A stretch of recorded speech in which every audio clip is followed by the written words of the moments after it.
جھوٹا الزام نمبر 5. یہ بھی میں عوام الناس سے مخاطب نہیں ہوں, صرف علماء کے ساتھ ہوں. عوام تو الحمدللہ مجھ سے محبت کرتی ہے, جبھی تو تمام مکاتب فکر کے ایوانوں میں زلزلے آئے ہوئے ہیں, اور تمام مکاتب فکر کے علماء اور ان کی راسخ العقیدہ پبلک جو ہے نا, وہ کہتی ہے جی دنیا میں سب سے بڑا فتنہ ہی اس وقت انجینئر محمد علی مرزا ہے. اس سے بڑا فتنہ امت میں پہلے پیدا نہیں ہوا. ظاہر فتنہ تو ہے, آزمائش تو آپ کے لیے بن گئی ہے, کیونکہ آپ کا رلائے جن کتابوں پہ تھا انہی کتابوں میں سے وہ عقائد بتا رہا ہے جو آپ نے اپنی پبلک سے چھپائے ہوئے تھے. یعنی بخاری اور مسلم میں نے تو نہیں حدیثیں ڈالی ہیں, یہ تو پہلے کی لکھی ہوئی ہیں. تو اگر میں بتا رہا ہوں تو مجھ پہ غصہ کرنے کی بجائے امام بخاری امام مسلم پر غصہ کریں اور اپنی آخرت برباد کریں. لیکن یہ میں نے الزامی بات کی ہے, اپنی آخرت برباد نہ کریں بلکہ کتاب و سنت کو حجت مانیں اور سر تسلیم خم کریں, پکے مسلم بنیں. یہ 5واں الزام بھی دور حاضر کے ایک بہت بڑے مناظر, جنہیں مناظرے کرنے کا بڑا شوق ہے, حافظ عمر صدیق صاحب, انہوں نے بھی بائی نیم ایک آڈیو ریکارڈنگ کے اندر مجھ پر 5 جھوٹے الزامات لگائے ہیں. آڈیو ریکارڈنگ ان کی موجود ہے. علیکم ورحمۃ اللہ. یہ شخص مرزا محمد علی جیل میں ہے, جو کہ ایک جاہل چھوکرا ہے, سادہ قرآن مجید کا ناظرہ بھی نہیں پڑھ سکتا اور اپنے آپ کو بڑا علامہ سمجھتا ہے اور نہ جانے کیا کچھ. سیدنا معاویہ کے بارے میں شدید بکواسات کرتا ہے اور یہ تقی باز ظالم ہے. تو طلاق کے مسئلہ میں بھی اس کو شدید ٹھوکریں لگی ہیں, جہالت کے سوا کچھ بھی نہیں ہے. قرآن مجید اور احادیث صحیحہ دلیل کے مطابق ایک مجلس کی 3 طلاقیں ایک ہی شبہ. بھائیو, اس آڈیو ریکارڈنگ کے اندر ان کی طرف سے 5 جو بڑے بڑے جھوٹے الزامات لگائے گئے, میں انشاءاللہ ایک ایک کر کے ان کا جواب, علمی جواب دوں گا. لیکن اس سے پہلے میں عرض کروں کہ جو عمر صدیق صاحب ہیں, میں ان کی پرسنلی بڑی عزت کرتا ہوں. میں نے یہ اپنے ریسرچ پیپر جو ہیں یہ دونوں ان کو بائی ڈاک بھجوائے بھی تھے کہ یہ علم کا میدان ہے, اسے پڑھیں. رافضیت, ناسبیت اور جزیدیت کا تحقیقی جائزہ اہل سنت پاک.com پر موجود ہے. Research paper number 5A. اور دوسرا ریسرچ پیپر واقعہ کربلا کا حقیقی پس منظر 50 صحیح الاسناد احادیث کی روشنی میں اہل سنت کی کتابوں سے. اکثر حدیثیں بخاری اور مسلم سے ہیں. یہ بائی ڈاک ان کو گئے اور ان کی طرف سے خط بھی آیا, اور خط میں پتہ کیا لکھا ہوا تھا, بڑی افسوسناک بات. وہ لوگ جو پوری دنیا کو کہتے ہیں کتاب و سنت کتاب و سنت, انہوں نے کہا کہ مجھے میرے خط کا آپ نے جواب بھی نہیں دینا, آپ کی چیزیں مجھے پتہ چل گئی ہیں, لیکن یہ جو باتیں ہیں نا, اگر آپ سننی ہے تو میں آپ کو کہتا ہوں یہ باتیں لوگوں کو نہ بتائیں. یہ جواب آیا ان کی طرف سے.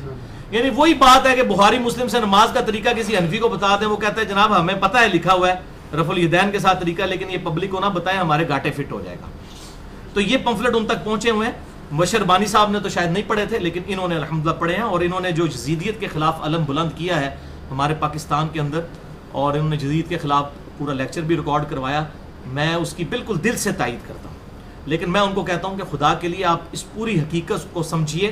یزید کوئی آسمان سے نازل نہیں ہوا, یہ ایک پوری اسلامی نظام کی گراوٹ تھی جس کا نمائندہ بن کر یزید سامنے آیا, اور وہ جو گراوٹ ہے وہ 50 صحیح الاسناد احادیث کی روشنی میں ہمارے اہل سنت کے ائمہ نے لکھ دی ہوئی ہے. یہ میں نے اپنی طرف سے نہیں لکھی. بہرحال ان کے کامنٹ سنیے. کامنٹ نمبر 1 حافظ عمر صدیق صاحب کی طرف سے. ذرا یہ لینگویج سنیں, ان علماء کی لینگویج سنیں. یہ انجینئر محمد علی مرزا ایک جاہل چھوکرا ہے. الفاظ دیکھیں, حالانکہ مجھ سے وہ 5-7 سال ہی بڑے ہوں گے, اس سے زیادہ بڑے نہیں, لیکن یہ الفاظ ذرا آپ دیکھیں کس طرح کی بازاری لینگویج استعمال کی ہے. تو میں یہی کہوں گا کہ اس طرح کی لینگویج اگر اپنے بزرگوں کے بارے میں بھی استعمال کریں تو میں کہوں گا بالکل ٹھیک ہے. ڈاکٹر ذاکر نائک جو عربی پروننسیشن بھی صحیح نہیں کر سکتے, لحن جلی کرتے ہیں, کئی معاملات میں ان سے غلطیاں ہو جاتی ہیں, اور میں ان کی بڑی عزت کرتا ہوں جو ان کی پازیٹیو چیزیں. ان کو تو کسی نے جاہل چھوکرا نہیں کہا, صرف اس لیے کہ ان کے مکتبہ فکر نے ان کو آن کیا ہوا ہے. میں یہ نہیں کہتا کہ ان کو بھی کہیں, لیکن ایک اصول رکھیں. میں نے امام ابن تیمیہ رحمہ اللہ کی غلطیاں پکڑیں المتوفہ 728 ہجری, تو ان غلطیوں کے بعد ان کے اوپر گرفت کریں اسی طریقے سے.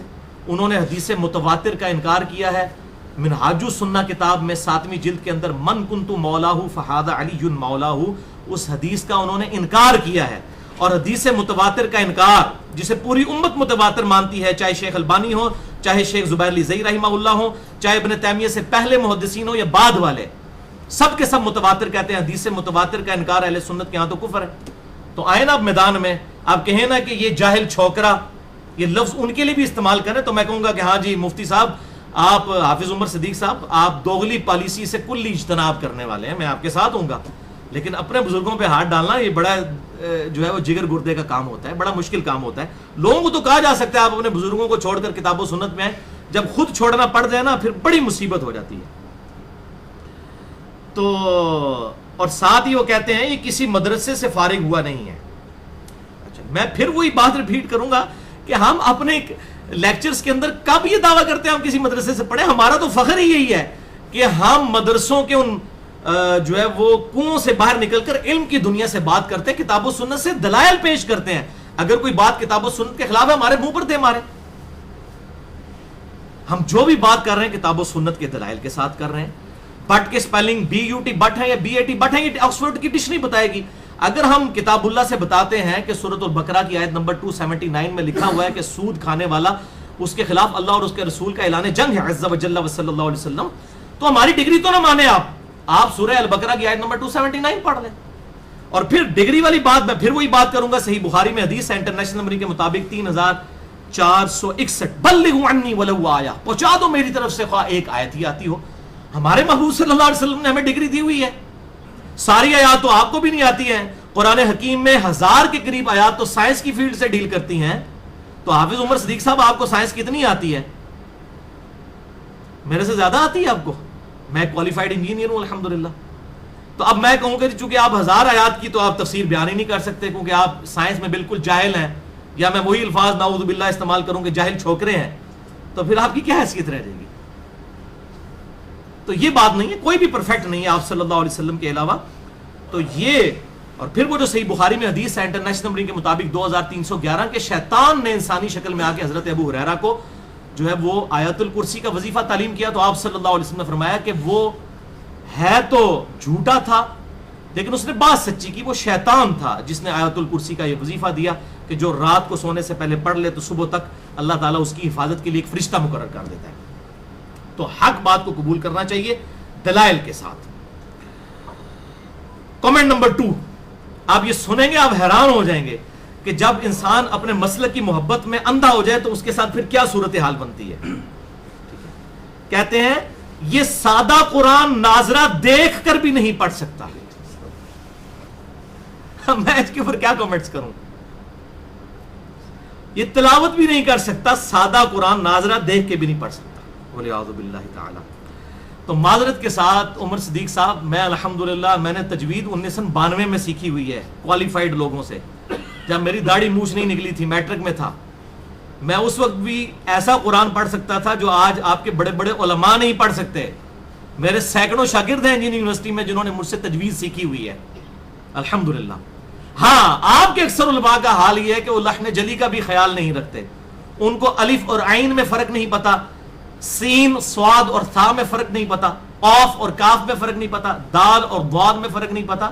یہ الحمدللہ ہمیں تو یہ تجوید بڑے اچھے طریقے سے آتی ہے اور ہماری تلاوت بھی کتنی درجنوں تلاوتیں جو ہیں وہ میری تجوید کے ساتھ الحمدللہ نماز کی ریکارڈنگز جو ہیں وہ اویلیبل ہیں. اور انشاءاللہ تعالی ایک ریکارڈنگ میں اس میں بھی لگا دوں گا تاکہ ان کو پتہ چلے. اس کے بعد میں ان سے ریکویسٹ کروں گا کہ وہ تلاوت سننے کے بعد ذرا اسی طریقے سے آپ اگر تلاوت کر کے دکھا سکتے ہیں تو پھر میں مانوں گا کہ ہاں جی آپ جو ہم پہ الزام لگا رہے ہیں کہ شاید آپ ہم سے بڑے کوئی قاری ہیں. ٹھیک ہے، ہم یہ دعویٰ نہیں کر رہے کہ ہم بہت بڑے قاری ہیں، لیکن الحمدللہ کئی عربیوں نے بھی میرا قرآن جب سنا، انجینئرنگ یونیورسٹی میں میرے ساتھ عربی اسٹوڈنٹس بھی پڑھتے تھے، تو وہ کہتے تھے کہ جی آپ کی تو بالکل پروننسیشن جو ہے عربک والی ہے، یہ کیسے ہے؟ تو میں نے بھائی پریکٹس کی ہے الحمدللہ عربی قاریوں کے ساتھ، ان کی کیسٹوں کے ساتھ، اور باقاعدہ طور پر فنی طور پر اس علم کو الحمدللہ حاصل کیا ہے. اور یہ دیکھیں کتنے پیارے الفاظ، صحیح بخاری 7527، لیس منا من لم یتغن بالقرآن، وہ ہم میں سے ہے ہی نہیں ہے جو قرآن ترنم کے ساتھ خوش الہانی کے ساتھ نہیں پڑھتا. لہذا میں بھی اب اس پہ سنت پہ عمل کرتے ہوئے ایک دو صورتیں تو ضرور چاہتا ہوں کہ ریکارڈنگ میں بھی آ جائیں، اللہ تعالیٰ کے حضور ہماری گواہی بھی ہو جائے، اس حدیث پر عمل بھی ہو جائے. اعوذ باللہ من الشیطان الرجیم، بسم اللہ الرحمن الرحیم. الحمد للہ رب العالمین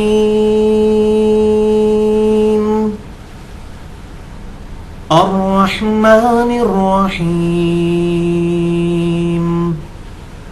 مالك يوم الدين إياك نعبد وإياك نستعين اهدنا الصراط المستقيم صراط الذين أنعمت عليهم غير المغضوب عليهم ولا الضالين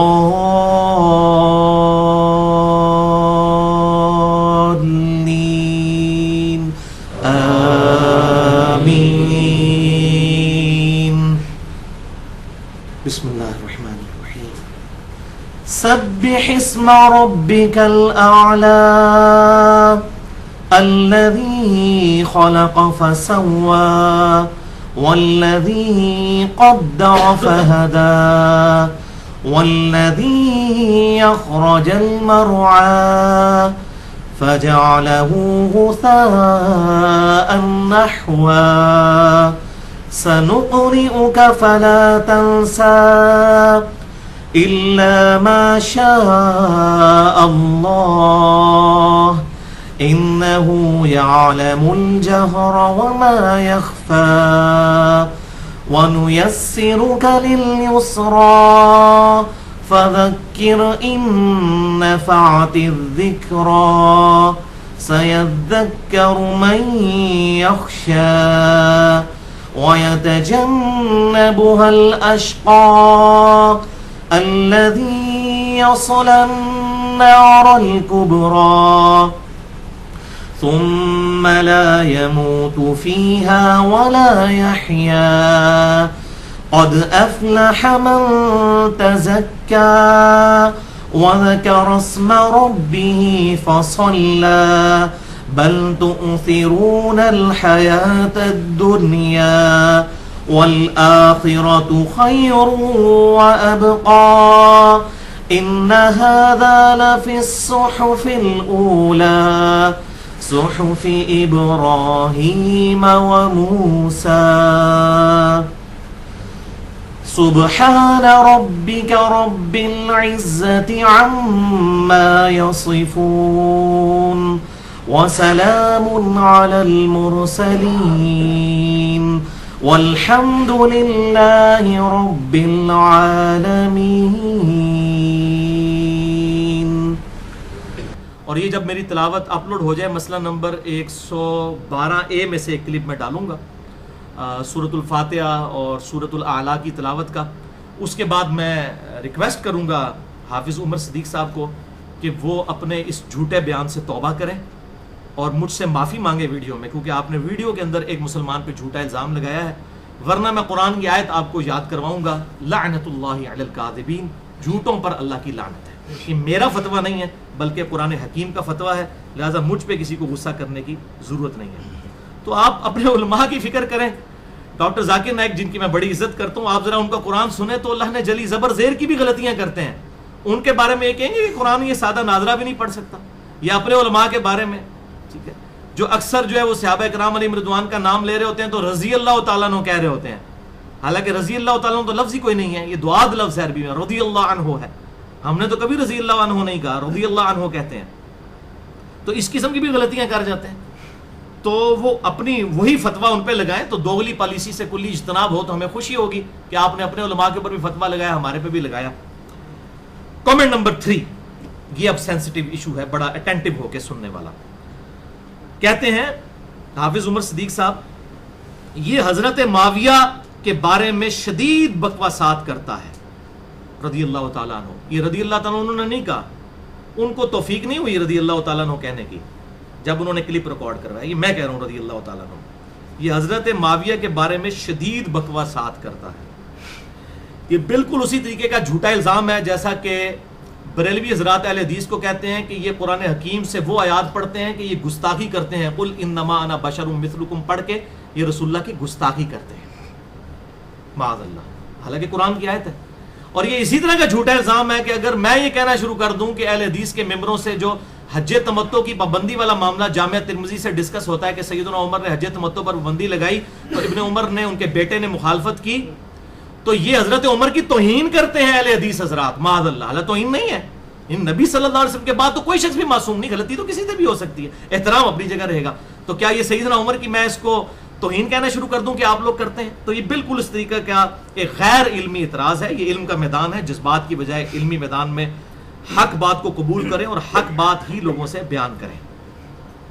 تو الحمدللہ میرے پہ جو فتویٰ لگایا تو میں آپ کو حافظ عمر صدیق صاحب یہ بائی ڈاک بھجوا چکا ہوں، اور آپ کا جوابی خط بھی آ چکا ہے، یہ ریسرچ پیپر نمبر 5A رافضیت، ناسبیت اور زیدیت کا تحقیقی جائزہ، اور یہ 5B واقعہ کربلا کا حقیقی پس منظر 50 صحیح الاسناد احادیث کی روشنی میں، یہ آپ تک پہنچ چکا ہے، آپ اس کا جواب دیں، یا ان کے جو چاہنے والے ہیں mirza_95@yahoo.com پہ مجھے ای میل کر کے اس کا PDF منگوا لیں، یا ahlsunnatpak.com سے ڈاؤن لوڈ کر لیں، تو پھر اس کا جواب دیں آپ۔ یہ علم کا میدان ہے، یہ کیا بات ہوئی کہ جناب فلاں کے پاس ڈگری نہیں ہے اور فلاں جو ہے بکواسات کرتا ہے خدا کے لیے، وہ بکواسات نہیں ہے، وہ بخاری اور مسلم کی احادیث ہیں، اپنے ایمان کی فکر کریں، ٹھیک ہے؟ یہ اگر معاذ اللہ اس کو بکواسات کہہ رہے ہیں تو پھر ان بزرگوں کے اوپر لگائیں، چور سے پہلے چور کی ماں کو مارنا چاہیے نا۔ میں تو نقال ہوں، جیسا کہ آپ نقال ہیں، بخاری اور مسلم سے آپ رفع الیدین نقل کرتے ہیں، میں باقی چیزیں بھی نقل کرتا ہوں، تو یہ تو نہیں کہ رفع الیدین میٹھا میٹھا ہاپ ہاپ تے کوڑا کوڑا تھو تھو۔ اور یہ حافظ عمر صدیق صاحب وہ ہیں جو یہ جیلم شہر میں ان کو کوئی 2-3 سال پہلے بلایا تو انہوں نے بغیر نام لیے ہوئے میری طرف کنایا کیا، ننا مودودی، دادا کریں ننا مودودی۔ تو حافظ عمر صدیق صاحب میں ننا مودودی نہیں ہوں، آپ کے جو زیادہ سمجھدار لوگ ہیں وہ کہتے ہیں کہ مودودی سے بھی بڑا فتنہ ہے۔ مودودی صاحب نے تو تاریخ کی کتابوں سے خلافت و ملوکیت لکھی تھی نا، اس نے یہ 50 صحیح الاسناد احادیث بخاری اور مسلم اور باقی اہل سنت کی کتابوں سے نقل کی ہیں، تو آپ اپنا یہ جو ورژن ہے اس کو ریوائز کر لیں۔ اب آپ تقریروں میں یہ کہا کریں کہ یہ مودودی سے بھی بڑا فتنہ ہے، ننا مودودی نہ کہیں، کہا کریں بڑا مودودی، ٹھیک ہے؟ پھر میں کہوں گا کہ آپ حق کی بات کر رہے ہیں، یہ اس سے بڑی چیز ہے الحمدللہ۔ تو یہ جب جواب نہ ہونا پھر اس قسم کی بات ہے، تو یہ اکثر وہ پھر محاورہ بھی بولتے ہیں نا، ایک مودودی 100 یہودی۔ میں کہتا ہوں بالکل ٹھیک محاورہ ہے کہ بخاری اور مسلم کی حدیث ہے کہ تم میں وہی خرابیاں آئیں گی جو علماء یہود اور نصارہ کے اندر آئی تھی، قدم با قدم، بالشت بر بالشت، اگر وہ گوہ کے سراغ میں داخل ہوئے تم بھی اسی میں داخل ہوگے۔ تو علماء یہود والا کردار ہمارے علماء بھی ادا کرتے ہیں، تو الحمدللہ مولا مودودی 100 یہودی علماء پر غالب آئے خلافت و ملوکیت لکھ کر، تو صحیح ہے یہ بالکل، ایک مودودی 100 نہیں، میں کہنا چاہیے لاکھ یہودی علماء تو پاری جڑے ہے تے مسلمان نے پر کردار یہودی علماء ہے انہاں دا، لاکھ علماء پہ وہ بھاری ہیں، 1 لاکھ پہ بھاری ہیں، بلکہ ملینز پہ بھاری ہیں۔ تو یہ کہ بس زہریلا جملہ بول دیں، کوئی توحید کی بات کرے کوئی یہ وہابی ہو گیا ہے، کوئی جو ہے وہ صحابہ کی بات کرے کوئی دیوبندی ہو گیا، کوئی اہل بیت کی بات کرے یہ شیعہ ہو گیا، کوئی کتاب و سنت کی بات کرے اس کو کوئی اہل حدیث ہو گیا، اس طرح کوئی زہریلا جملہ بول دو تاکہ اگلے بندے کی مت ماری جائے۔ لیکن حافظ عمر صدیق صاحب اب لوگوں کی مت نہیں ماری جاتی، اب یہ انٹرنیٹ کا میڈیا کا دور ہے، اب لوگ حق بات قبول کرتے ہیں الحمدللہ، لوگ اندھے مقلد نہیں ہیں کسی بھی مکتبہ فکر کے۔ تو حافظ عمر صدیق صاحب آپ جن باتوں کو بکواسات کہہ رہے ہیں نا، وہ 50 صحیح الاسناد احادیث ہیں بخاری اور مسلم سے۔ میں آپ کو نمونے کے طور پر بقول آپ کے جس کو آپ نے بکواس کہا ہے نا، میں اس کا حوالہ بھی دینے لگا ہوں، اور اب آپ دل تھام کر اس حوالے کو سنیں اور اپنی عوام کو بتائیں کہ یہ امام مسلم نے نعوذ باللہ من ذالک بقول آپ کی یہ بکواس کیوں نقل کیا ہے۔ اور یاد رکھیں امام مسلم نے صحیح مسلم کے مقدمے میں لکھا ہے، صحیح مسلم کے اندر، کہ میں یہ عوام الناس کے لیے حدیثیں لکھ رہا ہوں۔ یہ جو آج مامے اور چاچے بنے ہوئے نا، یہ حدیثیں بتانی نہیں چاہیے، امام مسلم نے تو عوام کے لیے لکھی تھی، حدیث قرطاس نہیں بتانی چاہیے۔ میں نے الحمدللہ حدیث قرطاس جو راویوں نے ہمارے گلے میں فٹ کی کہ وفات کے وقت سیدنا عمر رضی اللہ تعالیٰ عنہ، سیدنا عمر علیہ السلام امیر المومنین، انہوں نے جب رسول اللہ صلی اللہ علیہ وسلم کی تحریر کے درمیان حائل ہو گئے تو رافضیوں نے فتنہ کھڑا کیا، میں نے جواب دیا نا، اہل سنت کا مقدمہ میں نے پریزنٹ کیا نا، مسئلہ نمبر 55B حدیث قرطاس کا تحقیقی جائزہ اور وصی رسول کون ہے صلی اللہ علیہ وآلہ وسلم۔ تو ہم الحمدللہ خلفائے راشدین کا دفاع کرنے والے ہیں۔ اب یہ آپ جس کو بکواس کہہ رہے ہیں نا، امام مسلم نے مقدمے میں لکھا ہے یہ عوام الناس کے لیے حدیثیں ہیں، علماء کے لیے نہیں ہے صرف۔ صحیح مسلم انٹرنیشنل نمبر کے مطابق کتاب الامارہ چیپٹر کے اندر 4776 نمبر حدیث ہے۔ اب یہ وہی بات ہے جس طرح قل انما انا بشر مثلکم، کسی کو پیڑ لگ جاتی ہے نا یہ سن کے، تو ان کو یہ صحیح مسلم کی حدیث سن کے پیڑ لگ جاتی ہے۔ صحیح مسلم 4776۔ عبد الرحمن بن عبد رب کعبہ رحمہ اللہ تابعی، ان کا بیان ہے کہ میں ایک دن خانہ کعبہ شریف میں داخل ہوا تو میں نے سیدنا عبداللہ بن عمر بن عاص رضی اللہ تعالیٰ عنہ کو خانہ کعبہ کے ساتھ ٹیک لگائے ہوئے ان کے سائے میں بیٹھے ہوئے دیکھا. وہاں وہ اطاعت امیر کے حوالے سے کوئی حدیث بیان کر رہے تھے. جب وہ بیان کر چکے تو میں نے ان سے کہا کہ اے عبداللہ بن عمر بن عاص رضی اللہ تعالیٰ عنہ، کیا آپ نے یہ حدیث خود نبی صلی اللہ علیہ وسلم سے سنی ہے کہ امیر کی اطاعت کرو، امیر کی اطاعت کرو، امیر کی اطاعت کرو؟ انہوں نے کہا اللہ کی قسم میں نے اپنے محبوب صلی اللہ علیہ وسلم کو اپنی آنکھوں سے دیکھا، میرے کانوں نے یہ حدیث سنی، میرے دل نے یہ یاد رکھی. اب وہ کیا کہتے ہیں، اب یہ علم کا میدان ہے. حافظ عمر صدیق صاحب گستاخی کا فتویٰ نہ لگائیے گا، نہ اس صحابی نے لگایا ہے. اب وہ تابعی کہتا ہے اے عبداللہ بن عمر بن عاص، یہ کوئی تاریخی روایت اصول کافی نہیں میں پڑھ رہا، صحیح مسلم 4776. اے عبداللہ بن عمر بن عاص، آپ ہمیں اطاعت امیر کی بات کرتے ہیں، اور اس وقت جو ہمارے امیر ہیں آپ کے چچا کا لڑکا معاویہ بن ابی سفیان تو ہمیں کہتا ہے کہ ہم لوگوں کا مال حرام طریقے سے ہڑپ کریں اور نہ حق لوگوں کو قتل کریں، جبکہ اللہ قرآن میں کہتا ہے سورہ النساء کی آیت نمبر 29، ایک تابعی صحابی کو سکھا رہا ہے اور اس کے ساتھ بحث کر رہا ہے. اندازہ کریں. اعوذ باللہ من الشیطان الرجیم، بسم اللہ الرحمن الرحیم. یا ایھا الذین آمنوا لا تأکلوا اموالکم بینکم بالباطل، اے ایمان والو ایک دوسرے کا مال باطل طریقے سے ہڑپ مت کرو اور لوگوں کو نہ حق قتل نہ کرو. یہ وہی حدیث ہے جو میں نے سعودی عرب کے ایک مولوی کو جب حرم شریف کے اندر بتائی تو اس کے ہونٹ خشک ہو گئے اور ہاتھ پاؤں کامنا شروع ہو گئے اس کے لیے. میں نے کہا بھائی یہ مسلم میں لکھی ہے. وہ کہنا کتوں کڈی ہے، میں کہ اتوں گئی ہیں سن تسی چھڑ دیتی ہیں نے اسی پڑھ لی ہیں نے. ٹھیک ہے نا، یہ تو علم کا میدان ہے نا. یہ تو نہیں ہے کہ اب ادھر کوئی پیدا ہوا ہے تو وہ آپ کو سید خاندان میں پیدا ہوا ہے تو وہ ظاہر ہے آپ صلی اللہ علیہ وسلم کا جانشین بن جائے گا، جب تک اس کے اعمال نہیں ہوں گے اس وقت تک نہیں بن سکتا. تو یہ آیت پڑھی تو عبداللہ بن عمر بن عاص جو ہیں وہ پریشان ہوئے، انہوں نے اپنا سر جھکا لیا. تھوڑی دیر بعد یوں آنکھیں اٹھا کر انہوں نے کہا کہ معاویہ کی اطاعت صرف ان کاموں میں کرو جس میں اللہ کے احکامات کے اندر اندر وہ حکم دے، اور جب وہ اللہ کے احکامات کے خلاف تم کہے تو معاویہ کی اطاعت نہ کرو. انہوں نے تو حافظ عمر صدیق صاحب یہ نہیں کہا کہ بکواسات بند کر، اتنے بڑے صحابی کے بارے میں تو بات کر رہا ہے. اور یہ بھی نہ کہیں گے صحابہ کا آپس کا معاملہ، وہ صحابی بھی نہیں تھا، وہ تابعی تھا خدا کے لیے. اور یہ بقول آپ کی اگر یہ بکواس ہے تو یہ امام مسلم نے نقل کیا اور انہوں نے اپنے مقدمے میں لکھا، میں عوام الناس کے لیے حدیثیں نقل کر رہا ہوں. تو یہ الحمدللہ صحیح مسلم سے تھا. اب میں ان کے گھر کی خبر بھی لیتا ہوں. جب تک اپنے باب بزرگ کا حوالہ نہ دیا جائے اس وقت تک سمجھ نہیں آتی. اب یہ الزامی جواب پھکی کے طور پہ میں دینے لگا ہوں، اینٹی وینم، کہ حافظ عمر صدیق صاحب آپ کے سب سے بڑے عالم انڈیا، پاکستان اور بنگلہ دیش کے اندر اس وقت جتنے اہل حدیث علماء ہیں وہ 2 یا 3 واسطوں سے ان کے شاگرد ہیں. جس طرح بریلویوں کے لیے احمد بریلوی صاحب ہیں اور دیوبندیوں کے لیے اشرف علی تھانوی صاحب ہیں، بالکل اس طریقے سے اہل حدیث کے لیے ان کے سب سے بڑے عالم جن کو وہ کہتے ہیں شیخ کل محدث اعظم میاں نذیر حسین دہلوی رحمہ اللہ تعالی، میں ان سے بڑی عقیدت رکھتا ہوں. الحمدللہ حق گو انسان تھے. المتوفا 1320 ہجری، پورے 1900 عیسوی کے اندر ان کی وفات ہوئی. آج 2015 ہے، آج 22 اگست 2015 ہے. آج سے تقریباً 115 سال پہلے وہ فوت ہوئے. ٹرو جینٹل مین تھے، پوری زندگی حدیث کی خدمت کی. اور باقی مکاتب فکر کے لوگ بھی ان کے بارے میں بڑا نرم گوشہ رکھتے ہیں. ایون اہل تشیع بھی، بریلوی بھی اور دیوبندی بھی ان کے لیے بڑا نرم گوشہ رکھتے ہیں. ان کی بڑی پازیٹیو پالیسی تھی اور انہی کی محنت ہے. اور یہ وہی ہیں جنہوں نے 1885 کے اندر ملکہ وکٹوریہ کو خط لکھ کر اہل حدیث نام کو رجسٹرڈ کروایا تھا. یہ وہ ہیں میاں نذیر حسین دہلوی صاحب. اور اس کو جو ہے وہ حنفی جو ہے نا وہ اعتراض کے طور پر پیش کرتے ہیں. میں تو ان کو سلام کرتا ہوں اس بات کے اوپر. اس سے بھی بہتر تھا اپنے آپ کو مسلمان رجسٹر کرواتے، مسلم رجسٹر کرواتے. بہرحال لوگ ان کو وہابی کہتے تھے تو میاں نذیر حسین دہلوی صاحب نے کہا محمد بن عبد الوہاب سے ہمارا کیا لینا دینا، ہم تو رسول اللہ صلی اللہ علیہ وسلم کی پیروی کرنے والے ہیں، کتاب و سنت کے ماننے والے ہیں، ہم اہل سنت اہل حدیث ہیں. آپ نے اگر ہمیں رجسٹرڈ ہی کرنا ہے تو ہمیں اہل حدیث رجسٹرڈ کریں. اس کے برعکس بریلوی دیوبندیوں نے اپنے آپ کو بریلوی دیوبندی رجسٹرڈ کروایا ہوا ہے.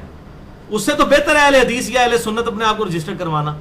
تو یہ وہ ہیں میاں نذیر حسین دہلوی صاحب المتوفا 1320 کی. ان کا فتاوی نظیریہ چھپا ہوا ہے، اہل حدیث نے چھاپا ہے، میں نے گھر میں نہیں چھاپا.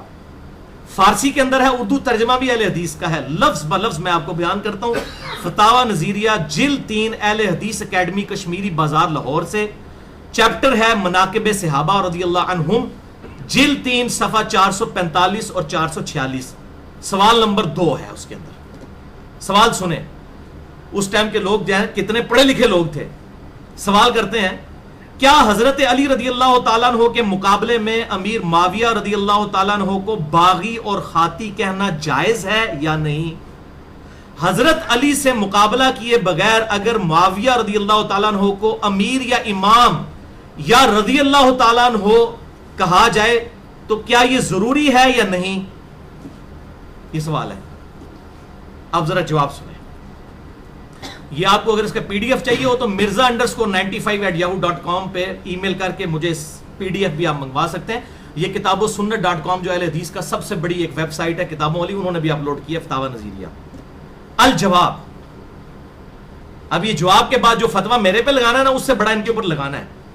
میرے نزدیک یہ جواب بالکل پرفیکٹ ہے سوائے ایک کمزوری کے, اور وہ بھی کمزوری اس لیول کی نہیں کہ میں ان کے اوپر کوئی رافضیت کا فتویٰ لگا دوں, ورنہ اب میٹھا میٹھا ہاپ تے کوڑا کوڑا تھو تھو, اب پتہ چلے گا میاں نذیر حسین دہلوی سے آپ کی زیادہ عقیدت ہے یا صحابہ کرام سے زیادہ عقیدت ہے جو آپ نے سیلف میڈ بنائی ہوئی ہے. آپ فتویٰ لگائیں ان کے اوپر. ہم نے تو کبھی نہیں کہا کہ رضی اللہ تعالیٰ عنہ نہیں کہنا چاہیے. اب سنیں الجواب. حضرت علی رضی اللہ تعالیٰ عنہ کے مقابلہ میں جہاں امیر معاویہ کا تذکرہ ہو وہاں لفظ حضرت یا دعائیہ الفاظ یعنی رضی اللہ تعالیٰ عنہ کہنا درست نہیں. وہ تسی کیڑے پاسے دے اہل حدیث ہو پائی, وہ کہے میاں نذیر حسین دہلوی تے تسی شاگرد ہو بھائی. آج سعودی عرب دی تنخواہ لے کے کتنے لوگ یزید کو جو ہے وہ رضی اللہ تعالیٰ کہہ رہے ہیں. وہ ایک بابا اٹھائے کفایت اللہ سنابلی انڈیا کے اندر, یزید بن معاویہ رضی اللہ تعالیٰ عنہ. پائی جی گل بڑی دور تک پہنچی ہوئی جے. اے سنو, حضرت علی رضی اللہ تعالیٰ عنہ کے مقابلے میں جہاں امیر معاویہ کا تذکرہ ہو وہاں لفظ حضرت یا دعائیہ الفاظ یعنی رضی اللہ تعالیٰ عنہ کہنا درست نہیں, کیونکہ انہوں نے آخری خلیفہ راشد کے خلاف بغاوت کی ہے, لہٰذا ان کو غلط کار اور باغی سمجھنا چاہیے. یہ باغی کا لفظ صحیح بخاری مسلم میں ہے, انہوں نے اپنی طرف سے نہیں بیان کیا.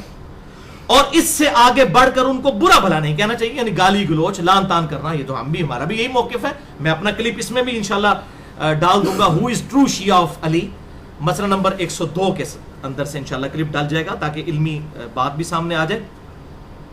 پھر وہ آگے کہتے ہیں اگر ان کی خطا اور بغاوت کا ازالہ ہو جاتا, یعنی حضرت میر معاویہ اگر توبہ کر لیتے اس مسئلے میں, تو انہیں باغی اور خاطی کیوں کہا جاتا؟ اور یہ کوئی ڈھکی چھپی بات نہیں ہے. دیکھو ایک نے چھپیاں حدیثاں کاٹ لی ہیں علی نے, اور نذیر حسین دہلوی صاحب کے فتاوی میں لکھا ہے کوئی ڈھکی چھپی بات نہیں ہے. پھر وہ کہتے ہیں کہ ہمیں صحابیت کا احترام کرنا چاہیے, سیدنا علی نے بھی ان کو صحابی تسلیم کیا ہے, ان پر لان تان نہیں کی, ہمیں بھی یہی کرنا چاہیے, ہم حضرت علی کی سنت کے مطابق عمل کریں. الحمدللہ میں بھی میاں نذیر حسین دہلوی صاحب کہ یہ جو فتویٰ چھپا ہوا ہے ان کے دارالافتاء سے فتاوی نظیریہ کے اندر میں ان کے ساتھ ہوں کہ ہمیں احترام کرنا چاہیے, غلطی اپنی جگہ. اور یہ نہ سمجھیے انہوں نے اپنی طرف سے یہ خاطی اور باغی لکھ دیا ہے. صحیح بخاری کے اندر حدیث ہے, مسلم میں بھی موجود ہے. بخاری کے اندر انٹرنیشنل نمبر کے مطابق 2812 نمبر, عمار کو ایک باغی جماعت قتل کرے گی, عمار ان کو اللہ جنت کی طرف بلائے گا, وہ جماعت دوزخ کی طرف بلائے گی. دوزخ کے الفاظ ہیں, دوزخ کی طرف بلانے والی وہ جماعت ہوگی. باغی جماعت, باغی کم جماعت اور دوزخ کی طرف بلانے والی. دوست کی نہیں ہم کہتے, وہ کئی اعمال ہیں جو کہ دوزخ میں لے جانے والے ہیں, لیکن وہ اللہ تعالیٰ کی مرضی کسی کو معاف کر دے. دوست کی نہیں ہم کہتے, دوزخ کی طرف لے جانے والا کام خلیفہ برحق کے خلاف بغاوت کرنا. بہرحال یہ 50 حدیثیں پڑھیں, اس میں نے یہ ساری حدیثیں لکھی ہوئی ہیں, اور مسئلہ نمبر میرا 101 اور 102 اس حوالے سے الحمدللہ ریکارڈ ہے. ہاں جی, اب دوسرا حوالہ سنیں. مفتی اعظم سعودی عرب, محدث اعظم سعودی عرب شیخ ناصر الدین البانی رحمہ اللہ تعالی المتوفى 1999 عیسوی, ان کا فتویٰ جو اکثر کہتے ہیں نا صحیح الالبانی. شیخ البانی تو بڑے حسینی منہج کے آدمی تھے اور انہوں نے کوئی جگہ نہیں چھوڑی. میں نے ان کے کمنٹس 50 حدیث میں نقل کیے ہیں, یہ پتہ نہیں کون سے اہل حدیث ہے. شیخ البانی کا نام بھی لیتے ہیں, ان کے سلسلے حدیث صحیحہ پڑھیں. شیخ البانی رحمہ اللہ سلسلہ احادیث صحیحہ میں انٹرنیشنل نمبر کے مطابق 1749 نمبر حدیث لے کر آئے ہیں کہ آپ صلی اللہ علیہ وسلم نے ارشاد فرمایا, میری امت کا پہلا شخص جو میری سنت کو بدل دے گا وہ بنو امیہ سے ایک شخص ہوگا. اب شیخ البانی کے کمنٹ سنیں اس کے اوپر, میرے نہیں ہیں. پھر میں پوچھوں گا حافظ عمر صدیق صاحب آپ فتویٰ لگاتے ہیں ان کے اوپر, حضرت معاویہ کے بارے میں بکواسات کرتا ہے. سنیں کیا لکھا ہے شیخ البانی نے. وہ کہتے ہیں یہ وہ شخص ہے, یعنی یہ سنت کو بدلنے والا اور یہ بدعت جاری کرنے والا وہ شخص ہے جس نے خلافت کے انتخاب کی سنت کو بدل کر اس کو وراثت بنا دیا. ہم پوچھتے ہیں بنو امیہ میں یہ کون سا شخص ہے؟ حضرت عثمان تو نہیں ہے، ان کا بیٹا ابان بن عثمان جوان تھا، انہوں نے اس کو خلیفہ نہیں بنایا. یہ حضرت امیر معاویہ رضی اللہ تعالیٰ عنہ ہے. اور یہ میں اپنی طرف سے باہر نہیں کہہ رہا، صحیح بخاری میں موجود ہے انٹرنیشنل نمبر کے مطابق 4827. جب انہوں نے یزید کو اپنے مرنے سے 4 سال پہلے خلافت کے لیے نامزد کیا اور اس کی بے زبردستی گن پوائنٹ کے اوپر تلوار کی زور کے اوپر لینا شروع کی، تو عبد الرحمن بن ابی بکر حضرت ابو بکر کا بیٹا وہ مخالفت کے لیے کھڑا ہو گیا. صحیح بخاری 4827. باقی ڈیٹیل چاہیے ہو تو میرا مسئلہ نمبر 101 صحیح مسئلہ خروج اور فکر حسین حق پرستی کی علامت ہے. میں اس میں ساری حدیثیں بتائی ہیں اور یہ 50 حدیث میں بھی یہ ساری حدیث موجود ہیں. تو یہ شیخ البانی نے کلیئر کٹ حضرت معاویہ بن ابی سفیان رضی اللہ تعالیٰ عنہ پر یہ فتویٰ لگایا کہ وہ سنت کو بدلنے والے ہیں، انہوں نے خلافت کو وراثت بنا دیا ہے. ٹھیک ہے، تو اب فتویٰ لگائیں ان کے اوپر. تو یہ تھی ہماری اصل دلائل، یہ اصل دلائل تھے. اب کچھ دلائل ایسے ہیں کہ چونکہ اہل حدیث کی اکثر عوام اور علماء ان بزرگوں کو بھی اپنا بزرگ مانتے ہیں جن کے میں آگے حوالے دینے لگا ہوں، لہٰذا میں وہ حوالے کوٹ کروں گا ضرور، کیونکہ اکثر تو ان کو مانتی ہے. بات تو جان چھڑا چکے ہیں لیکن آج تک انہی کی کتابیں بھی چھاپتے ہیں، جان بھی چھڑاتے ہیں، کتابیں بھی چھاپتے ہیں. اور اس سے مراد میرے ہیں علامہ وحید الزمان صاحب. صحیح مسلم بخاری کا ترجمہ جو ہے صحیح مسلم کا، وہ اہل حدیث حضرات انہی کا چھپوا رہے ہیں. یہ ایک حنفی عالم تھے، بعد میں بخاری مسلم کا جب انہوں نے ترجمہ باقی کتابوں کا کیا تو یہ پھر اہل حدیث کی طرف آگے. یہ 1925 کی بات ہے. سب سے پہلے دنیا میں اردو زبان میں ترجمہ احادیث کی کتابوں کا اس بندے نے کیا، علامہ وحید الزمان صاحب نے. تو شارح بخاری سید داؤد راز رحمہ اللہ تعالی تفہیم البخاری کے اندر جو بخاری کی شرح لکھی ہے، علامہ وحید الزمان کو بڑے اچھے الفاظ میں لکھا اور ان کی بڑی تعریف کی ہے اور بڑا بزرگ ان کو مانتے ہیں. یعنی یہ عمر صدیق صاحب تو کچھ بھی نہیں ہے ان کے مقابلے کے اندر جو علامہ وحید الزمان کو درجہ انہوں نے دیا ہے داؤد راز صاحب نے. اہل سنت پاک .com پہ آپ کو صحیح مسلم ان کی مل بھی جائے گی، داؤد راز صاحب کی تفہیم البخاری بھی اور صحیح مسلم ان کی مل جائے گی وحید الزمان صاحب کی. انٹرنیشنل نمبر کے مطابق پہلا حوالہ ان کا سن لیں، صحیح مسلم انٹرنیشنل نمبر کے مطابق 5976 اور 5977 نمبر حدیث. بڑی مشہور حدیث ہے. آپ صلی اللہ علیہ وسلم نے اپنی وفات سے 1 مہینہ پہلے غزوہ احد کے شہداء پر نماز جنازہ قبرستان میں جا کے پڑھی، پھر آپ نے وہاں خطبہ دیا اور آپ صلی اللہ علیہ وسلم نے فرمایا کہ میں اپنے حوض کوثر کو اس وقت بھی دیکھ رہا ہوں اور میں تمہارا پیش رو ہوں. صحابہ کرام سے کہا مجھے تم سے یہ خطرہ نہیں کہ تم میرے بعد جو ہے شرک کرنے لگو، لیکن مجھے یہ خطرہ ہے کہ تم دنیا کے مال میں پھنس جاؤ گے، پھر جس طرح اگلے لوگ برباد ہو گئے دنیا کے مال کے اندر پھنس کے، تم بھی اس طریقے سے تباہ و برباد ہو جاؤ گے. یہ صحیح بخاری میں بھی ہے، صحیح مسلم میں 5976 اور 5977 اور یہ ہمارے ریسرچ پیپر 5B کے اندر بھی ہے، یہ 50 احادیث والا، اس کے اندر بھی میں نے ڈالی ہوئی ہے. اس میں علامہ وحید الزمان صاحب اس کے نوٹ میں لکھتے ہیں شرح کرتے ہوئے، مسلمانوں نے حضرت کے چند روز بعد یعنی آپ صلی اللہ علیہ وسلم کے چند روز بعد ایسے کام شروع کیے اور آپس میں پھوٹ کی بنیاد ڈالی. معاویہ حضرت علی سے لڑے، یزید نے خاندان نبوت کو تباہ کیا، حجاج نے عبداللہ بن زبیر کو شہید کیا اور فتنوں کی تار بند گئی.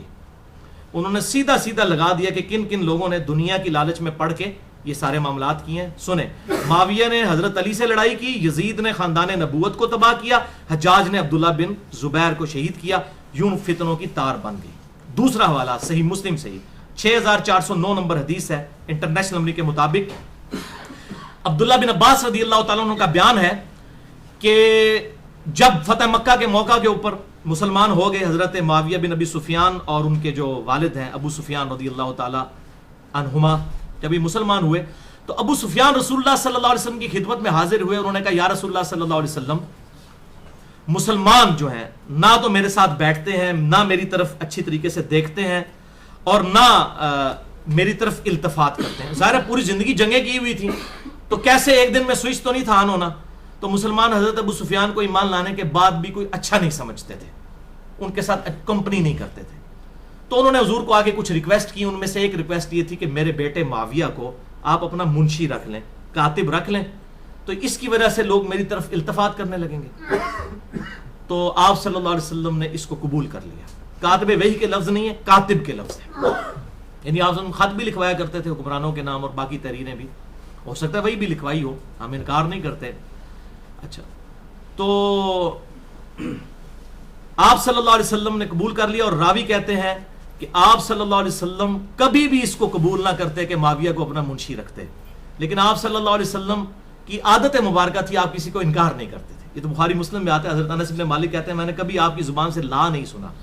آپ کو شدید حاجت بھی ہوتی تھی نا کسی چیز کی، کوئی آپ سے مانگ لے، جیسا کہ بخاری میں آتا ہے کہ ایک چاہنے والے نے حضور صلی اللہ علیہ وسلم سے چادر مانگ لی، آپ اندر گئے، اتار کے طے کر کے دے دی، اور صحابہ اس کو کہتے ہیں یار حضور کے پاس تو چادر ہی ایک تھی اس وقت اوپر لینے کے لیے تہمت کے علاوہ. انہوں نے کہا میں نے تو اپنے کفن کے لیے یہ لی ہے، اور پھر ان کو اسی کفن میں دفنایا بھی گیا. یہ صحیح بخاری میں حدیث موجود ہے. تو آپ صلی اللہ علیہ وسلم انکار نہیں فرمایا کرتے تھے، یہ آپ کی عادت مبارکہ تھی. تو آپ نے کہا ٹھیک ہے میں معاویہ کو اپنا منشی رکھ لیتا ہوں. اچھا، اس پہ علامہ وحید الزمان صاحب صحیح مسلم 6409 کی شرح میں لکھتے ہیں یہ آپ صلی اللہ علیہ وسلم کا حسن اخلاق تھا اور مصلحت تھی، کیونکہ ابو سفیان کافروں کا سردار تھا. تالیف قلب بھی ضروری تھی، ہر چند کہ ابو سفیان کا اسلام پہلے پہل تو جان کے ڈر سے تھا، مگر بعد میں شاید پختہ ہو گیا ہو. پھر لکھتے ہیں آگے، ابو سفیان عمر بھر حضرت سے لڑتا رہا، صدہا مسلمانوں کو شہید کیا. اس کا بیٹا معاویہ خلیفہ برحق حضرت علی سے جنگ کرتا رہا اور صفین میں ہزاروں مسلمانوں کو قتل کیا. اور اس کا بیٹا یزید، اس نے تو ستم ہی ڈھایا، حسن کو زہر دے کر قتل کیا اور حسین پر ایسے ظلم کیے کہ قلم لکھنے سے کانپتا ہے. اور ان کے بعد کے جتنے بنو امیہ کے حکمران ہوئے ان کی دشمنی خاندان نبوت کے ساتھ بالکل واضح ہے. دنیا کی لالچ میں مبتلا ہو کر ان خلفاء نے اپنی آخرت برباد کر دی سوائے عمر بن عبد العزیز کے. ہاں جی حافظ صاحب سن لو، یہ میرا فتویٰ نہیں جی.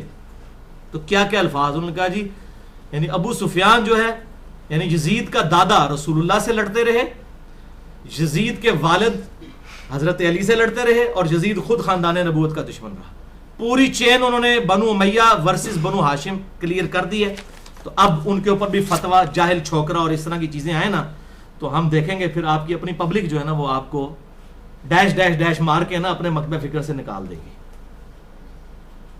اب بھائیو، انڈیا پاکستان کے ریفرنس سے اہل حدیث کے ایک اور بہت بڑے عالم جن کی میں بڑی پرسنلی عزت کرتا ہوں، حتیٰ کہ شیخ البانی رحمہ اللہ انڈیا پاکستان میں جن علماء کو کوٹ کرتے ہیں ان میں سے یہ ٹاپ آف دا لسٹ ہیں. شیخ البانی نے بھی کوٹ کیا ہے ان کو اپنے فتووں میں، اور وہ ہیں امام نواب صدیق حسن بھوپالوی رحمہ اللہ تعالی، المتوفی 1307 ہجری. 300 کتابوں کے مصنف ہیں. ایک نواب کی بچی کے ساتھ ان کی شادی ہوئی، اس کی وجہ سے یہ امیر ہو گئے، اور یہ انڈیا پاکستان میں اہل حدیث مکتب فکر کی جو سب سے بڑی کتابوں کے حوالے سے اور مالی خدمت جن لوگوں نے کی ہے اس میں ٹاپ آف دا لسٹ یہ امام نواب صدیق حسن بھوپالوی ہے. یہ وہ ہیں 300 کتابوں کے مصنف ہیں. ان کی کتاب ہے ہدایت السائل. یہ انہوں نے کئی فتوے لکھے ہیں، سوالوں کے جواب دیے ہیں. اس کا صفحہ 510 اور 511 ہے، فارسی میں ہے. اور انہوں نے اس کتاب میں شاہ عبد العزیز محدث دہلوی المتوفی 1239 ہجری، ان کی کتاب ہے تحفہ اثنا عشری جس پہ اہل سنت کو ناز ہے. 12 جلدوں میں شیعہ کے خلاف سب سے محکم کتاب مانی جاتی ہے. حالانکہ اس میں بڑی جعلی باتیں بھی انہوں نے لکھی. ظاہر ہے شیعہ سنی کا تھا، وہ منہاج السنہ میں جب ابن تیمیہ سے غلطی ہوئی، بہت بڑے عالم تھے تو ان سے بھی ہو سکتی تھی. بہرحال اس کتاب کے حوالے سے، لیکن منہ سے مزاج تھے، وہ ناسبی ٹائپ یہ لوگ نہیں تھے. اگر یہ رد کرتے تھے رافضیوں کا تو یہ نہیں ہوتا تھا کہ ناسبی ہو جائیں. ان کے حوالے سے نواب صدیق حسن بھوپالوی نے اس کتاب میں نقل کیا. اب سنیں الفاظ. اب میں پوچھتا ہوں عمر صدیق صاحب سے فتویٰ لگائیں گے نواب صدیق حسن بھوپالوی پہ؟ معاویہ کی حضرت علی کے ساتھ جنگیں دنیاوی لالچ سے خالی نہیں تھیں، اور اسے اجتہادی غلطی کہنے کا قول ضعیف ہے. اگر اس قول کو صحیح مان لیا جائے تو ہر خطا کرنے والا اجتہاد کا ہی سہارا لے گا. بات تو بالکل ٹھیک ہے کہ جب حضرت عمار کا سر لا کے ان کے سامنے رکھا گیا ہے، ایک عام انسان بھی ہو تو کانپ نہ اٹھے کہ رسول اللہ نے فرمایا صلی اللہ علیہ وسلم کہ عمار کو باغی جماعت قتل کرے گی، اور پھر انسان تعویلات کرنا شروع کر دے. تو یہ بات کی جو اس کی جو روح ہے وہ بالکل ٹھیک ہے. باقی جو فتویٰ لگانا ہے وہ لگائیں ان کے اوپر، پھر ہم دیکھتے ہیں کہ آپ کے ساتھ آپ کی پبلک کیا کرتی ہے. اسی طرح اہل حدیث کے ایک عرب میں بہت بڑے عالم ہیں امام شوکانی، بڑے مشہور ہیں، المتوفی 1250 ہجری. انہوں نے نیل الاوتار، بڑی کتاب اہل حدیث کی مشہور ہے یہ فتووں کی، نیل الاوتار، اس میں اسی قسم کی باتیں انہوں نے لکھی ہیں. لیکن یہ یہاں یاد رکھیے گا کہ جنگ جمل والا معاملہ بالکل الگ ہے. حضرت طلحہ ہوں، حضرت زبیر ہوں، حضرت عائشہ، ان کا معاملہ بالکل الگ ہے. جنگ صفین، جنگ نہروان والا معاملہ بالکل الگ ہے. اس پہ کسی کو لیکچر سننا ہو تو مسئلہ نمبر میرا 101 سن سکتے ہیں. صحیح مسئلہ خروج اور فکر حسین حق پرستی کی علامت ہے. لہٰذا میں ریکویسٹ کروں گا حافظ عمر صدیق صاحب سے کہ ان تمام 5 بڑے بڑے علماء پر، نمبر 1 نذیر حسین دہلوی، نمبر 2 شیخ البانی، نمبر 3 علامہ وحید الزمان، نمبر 4 نواب صدیق حسن بھوپالوی، نمبر 5 علامہ شوکانی، ان سب کے اوپر وہی فتوے لگائیں جو میرے پہ لگائے ہیں، یا پھر دوغلی پالیسی سے کلی اجتناب کیجیے. حافظ عمر صدیق صاحب کا چوتھا کامنٹ ذرا سنیں الفاظ. یہ تقیہ باز ظالم ہے، یعنی رافضیت کا الزام مجھ پہ لگایا کہ تقیہ کرتا ہے اندر سے کچھ اور ہے. یعنی ان کو کوئی باذ اللہ کوئی کشف کا کوئی شاید عقیدہ ہو، ان کا دل میں جھاگ لیتے ہوں کہ تقیہ باز ظالم ہے. اچھا یہی فتوے آپ اپنے ان علماء پہ بھی لگائیں نا جن کے میں نے یہ حوالے دیے ہیں. شیخ البانی پہ بھی لگائیں تقیہ باز ظالم، ٹھیک ہے، اور باقی بزرگوں کے اوپر بھی لگائیں، نذیر حسین دہلوی صاحب پہ بھی لگائیں. اچھا تو یہ حافظ صاحب تقیہ باز تو وہ ہوتا ہے جس کی روٹی دین کے ساتھ جڑی ہوئی ہو، جو اپنی محنت کی کمائی کر کے کھاتا ہے اور وہ اتنا آؤٹ سپوکن ہے کہ وہ کسی کا لحاظ نہیں کرتا، نہ رافضیوں کا، نہ ناسبیوں کا، نہ بریلوی کا، نہ دیوبندی کا، نہ اہل حدیث کا. اس کو کیا فکر ہے؟ ہر چیز کھول کے تو ہم بیان کر رہے ہیں. ہم پہ سب سے بڑا الزام ہی آپ کا یہ کہ ہر چیز بیان کرتا ہے، تو ہمیں تقیہ کرنے کی کیا ضرورت ہے؟ ہم تو بالکل ایک ننگی تلوار ہیں الحمدللہ کتاب و سنت کے دلائل کی روشنی میں، اپنی نہیں بات کر رہا. تو ہمیں تقیہ کرنے کی ضرورت ہے. جس کی روٹی روزی دین کے ساتھ جڑی ہوئی ہو، جس کو یہ فکر لگ جائے کہ آج میں نے جمعہ اس بات پہ پڑھایا کہ بخاری مسلم میں رفع الیدین کا طریقہ لکھا ہے تو دیوبندی بریلویوں کی کمیٹی مجھے فارغ کر دے گی، یا میں نے جمعہ اس بات پہ پڑھا دیا کہ جو ہے وہ ننگے سر نماز ہو تو جاتی ہے لیکن سر ڈھانپ کے پڑھنا سنت ہے تو اہل حدیث کی کمیٹی مجھے فارغ کر دے گی. یا میں نے اس پر پڑھایا کہ خلفائے راشدین کے ساتھ جب حضرت علی صحیح رہے تو ہمیں بھی ان کے بارے میں پازیٹیو کمنٹس رکھنے چاہیے، تو شیعہ کی کمیٹی اس ذاکر کو فارغ کر دے گی. جب یہ لوگوں کو فکر لگی ہوئی ہو، تقیہ تو وہ لوگ کریں گے، مجھے تقیہ کرنے کی کیا ضرورت ہے؟ الحمدللہ جو حق بات ہے وہ ہم کھول کر بیان کرتے ہیں. حوالہ غلط ہو تو آپ بالکل پیش کریں کہ ہاں جی اس سے رجوع کریں، انشاءاللہ تعالی ہم کریں گے. تو یہ صحابہ کرام علیہم رضوان پر جو لعنت کرنے کی بدعت ہے، یہ تو بنو امیہ کے دور میں شروع ہوئی اور میں اس کو بدعت کہتا ہوں. اس میں میرا پورا لیکچر بھی ریکارڈ ہے. اگر صحابہ کرام کی عزت آپ نے سیکھنی ہے تو مجھ سے سیکھیں. مسئلہ نمبر 96 عظمت صحابہ، رد المنافقین اور شیعہ سنی اختلاف کا تحقیقی جائزہ، 2 گھنٹے کی میری گفتگو ہے. اسی طریقے سے مسئلہ نمبر 61 ہے حسینیت اور یزیدیت کا تحقیقی جائزہ، یہ بھی تقریباً 2.5 گھنٹے کی گفتگو ہے. اس کو سن سکتے ہیں. تو الحمدللہ میں بالکل حق بیان کرتا ہوں. اگر میں کوئی تقیہ باز رافضی ہوتا نعوذ باللہ تو میں حضرت معاویہ کو رضی اللہ تعالیٰ عنہ کہتا. میرا چیلنج ہے کوئی ایک رافضی نکالو، مر جائے گا کبھی معاویہ کو رضی اللہ تعالیٰ عنہ نہیں کہے گا، باقی کئی جگہوں پہ تقیہ کر جائے گا. اس معاملے میں ان کی رگ پھڑک جاتی ہے، ان کو صبر بھی نہیں آتا. یا وہ یا علی مدد کو شرک کہے گا. میرے ہر لیکچر کے اندر یہ بات ہوتی ہے اور میں کلپ بھی ڈال دوں گا. حافظ عمر صدیق صاحب اس کو ذرا سنیے گا، آپ کو پتہ چلے کس میدان کا نام ہے کہ الحمدللہ کتنی بیلنس گفتگو میں نے غدیر خم کی حدیث بیان کی ہے. الحمدللہ تعصب میرے اندر موجود نہیں ہے. تعصب تو ابن تیمیہ کے اندر ہے جنہوں نے حدیث متواتر من کنت مولاہ فہذا علی مولاہ کا انکار کیا ہے، جس کا انکار ان سے پہلے نہ کسی نے کیا نہ بعد میں کسی نے کیا، نہ شیخ البانی نے کیا نہ شیخ زبیلی زئی رحمہ اللہ نے کیا. آپ اپنے گھر کی خبر لیں اور وہی فتویٰ لگائیں جو میرے پہ لگاتے ہیں اگر کوئی ہے. بہرحال یہاں پر میں ایک حدیث ضرور بیان کروں گا کہ ہمارے محبوب امام کائنات سید الاولین والآخرین شفیع المذنبین رحمت للعالمین سیدنا و مولانا امام اعظم محمد رسول اللہ صلی اللہ علیہ وآلہ وسلم نے اپنی وفات سے تقریباً 2.5 سے 3 مہینے پہلے ایک خطبہ دیا جو اہل سنت اور اہل تشیع کے ہاں کامن پایا جاتا ہے. اس حدیث کو غدیر خم کی حدیث کہتے ہیں. اہل سنت کے ہاں 4 حدیث ہیں اوپر تلے صحیح مسلم میں. انٹرنیشنل نمبر کے مطابق فضائل علی والے چیپٹر میں صحیح مسلم میں 6225 6226 6227 اور 6228 4 طرق امام مسلم رحمہ اللہ تعالی فضائل علی والے چیپٹر میں لے کر آئے. غدیر خم کی حدیث کہ آپ صلی اللہ علیہ وسلم نے حجۃ الوداع سے واپسی پر 18 ذوالحجہ کو خم نامی گاؤں میں پانی کے لیے پڑاؤ کیا اور آپ صلی اللہ علیہ وسلم نے کنکلوڈنگ گفتگو وہاں پر کی. آپ صلی اللہ علیہ وسلم کے لیے اونٹ کے پالان کا ممبر تیار کیا گیا. آپ صلی اللہ علیہ وسلم نے صحابہ اکرام کو مخاطب کیا اور کہا کہ اے لوگو آگاہ ہو جاؤ، میں بھی ایک انسان ہوں. قریب ہے کہ اللہ کا قاصد یعنی موت کا فرشتہ میرے پاس آئے اور میں اس کی دعوت قبول کر لوں. ہر شخص نے دنیا سے جانا ہے، میں نے بھی جانا ہے. میں اپنے بعد تم میں 2 بھاری چیزیں چھوڑ کر جا رہا ہوں. ان میں سے پہلی چیز اللہ کی کتاب ہے اس میں ہدایت ہے، اس میں نور ہے. تم اللہ کی کتاب کو پکڑو، اپنا تعلق اس کتاب کے ساتھ مضبوط کرو. اللہ کی کتاب اللہ کی رسی ہے، جو اسے پکڑے گا ہدایت پر ہوگا، جو اسے چھوڑ دے گا گمراہ ہو جائے گا. وَاعْتَصِمُوا بِحَبْلِ اللَّهِ جَمِيعًا وَلَا تَفَرَّقُوا، یہ ہے اللہ کی رسی. اور پھر زید ابن ارقم کہتے رہے آپ صلی اللہ علیہ وسلم ہمیں ترغیب دلاتے رہے اللہ کی کتاب، اللہ کی کتاب، اللہ کی کتاب. اس کے بعد آپ صلی اللہ علیہ وسلم نے ارشاد فرمایا دوسری چیز، بھاری چیز میرے اہل بیت ہیں. میں اپنے اہل بیت کے معاملے میں تمہیں اللہ کا خوف دلاتا ہوں، میں اپنے اہل بیت کے معاملے میں تمہیں اللہ کا خوف دلاتا ہوں، میں اپنے اہل بیت کے معاملے میں تمہیں اللہ کا خوف دلاتا ہوں. لیکن امت نہیں ڈری. اور یہ حدیث ہے صحیح مسلم میں، جو اہل سنت کے بڑے بڑے علماء کو بھی نہیں پتا کہ صحیح مسلم میں یہ 4 حدیثیں ہیں. کیوں؟ ان کو وہ حدیث بتائی جاتی ہے جو ہماری مین سٹریم کی کتابوں میں بھی نہیں ہے، باہر ہے المستدرک للحاکم میں. اس سے بہت کمزور درجے کی روایت ہے، حسن درجے کی ہے، اس سے بہت کمزور ہے وہ. یہ تو مسلم کی حدیث ہے. انٹرنیشنل نمبر کے مطابق المستدرک للحاکم میں کتاب العلم چیپٹر میں 318 نمبر حدیث کہ میں اپنے بعد 2 ایسی چیزیں چھوڑ کر جا رہا ہوں جن کو مضبوطی سے پکڑ لوگے کبھی گمراہ نہیں ہوگے. ایک اللہ کی کتاب اور دوسرے اس کے رسول صلی اللہ علیہ وسلم کی سنت. یہ حجۃ الوداع پر آپ نے فرمایا تھا، لیکن یہ اس کے بھی بعد کا خطبہ ہے، اس کو بھی سپر سیڈ کرنے والا، جو صحیح مسلم میں ہے کہ کتاب اللہ کو پکڑنا اور اہل بیت کے معاملے میں اللہ سے ڈراتا ہوں، ان کے ساتھ حسن سلوک کرنا. لیکن امت نے اہل بیت کا وہ حشر کیا کہ کسی نبی کی امت نے اپنے نبی کے ماننے والوں کے ساتھ یہ نہیں کیا. کافروں نے ضرور کیا، لیکن یہ ایک یونیک مثال ہے کہ مسلمانوں نے جو نمازوں میں اللہم صلی علی محمد وعلی آل محمد پڑھتے رہے اور آل محمد ذبح کر دی. یہ درود شریف کس منہ سے پڑھتے ہیں؟ وَلِعَاذُ بِاللَّهِ تَعَالَى. تو آپ صلی اللہ علیہ وسلم نے فرمایا کہ میں اپنے اہل بیت کے معاملے میں تمہیں اللہ سے ڈراتا ہوں.